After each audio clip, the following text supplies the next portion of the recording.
Habari zenu Tanzania.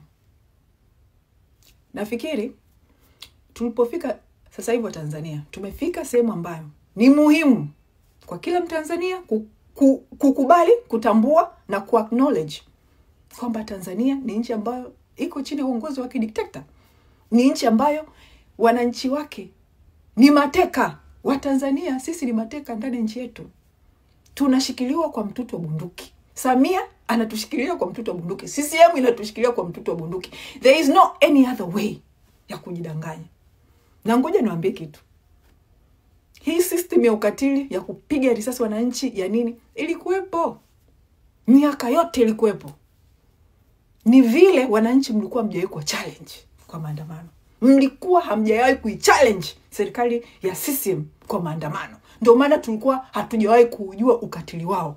Waliuficha ukatili wao miaka yote hii kwa sababu walikuwa hawajawahi kupata upinzani mkubwa hivi wa kuwaondoa madarakani. Ndio maana waliweza kuuficha ukatili wao. Sasa hivi tumewa challenge, tukawavua nguo, wakajionesha. Na kwa nini nasema uongozi huu ulikuwepo miaka mingi? Samia Suluhu alichokifanya 29 ni kutoa order ya wananchi kuuawa.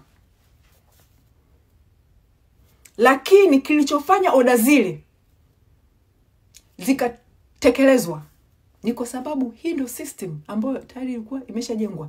CCM walishajenga system ya kwamba hatuiachi nchi milele na milele.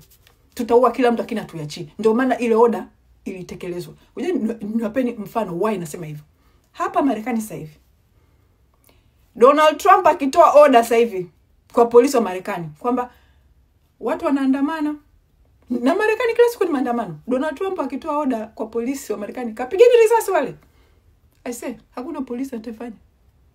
Ni kwa sababu hiyo system haipo Marekani. Hata kama rais akiamua, hiyo system haipo Marekani. Kwa hiyo haiwezi kufanyika. Hiyo system ipo Tanzania na ilikuwepo Tanzania miaka yote. Lakini iliweza kujificha kwa sababu walikuwa hawajawahi kuwa challenged. Walikuwa hawajawahi kuwa challenged. Kwa hiyo inabidi wa Tanzania tukubali tunaishi chini ya mtutu wa bunduki. Inabidi tukubali sisi ni mateka kwenye nchi yetu. Na tusikubali serikali hii haramu. Tusikubali kina Mwigulu Nchemba wakajaribu kuidanganya dunia kwamba Tanzania imerudi kama ilivyokuwa zamani. Tanzania kuna demokrasia. Wa Tanzania ni watu wako free. Sisi sio watu huru. Tanzania sio nchi huru. Tanzania ni mateka. Sio nchi huru. Hii yote kufungua kanisa la Gwajima, kusema sijui Gwajima hatafutu tena. Hii yote sio kwa ajili yenu wa Tanzania, ni kwa ajili ya international community.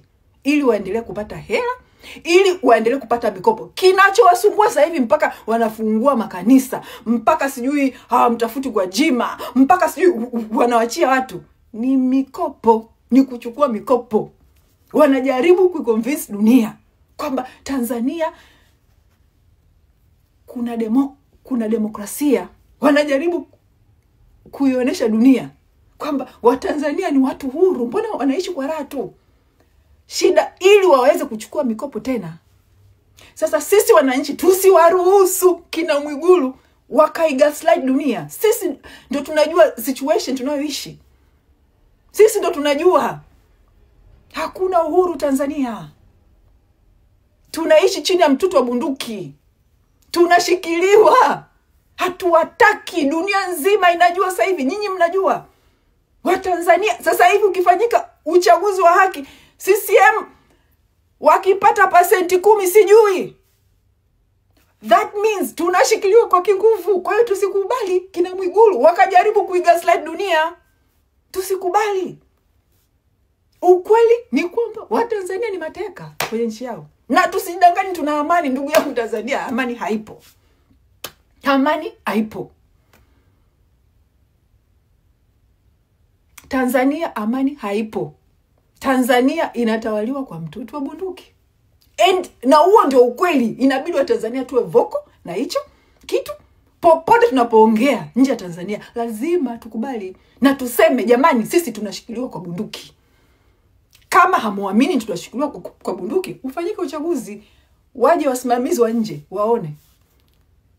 waone kama kuna Mtanzania atawachagua hawa. Tunashikiliwa kingu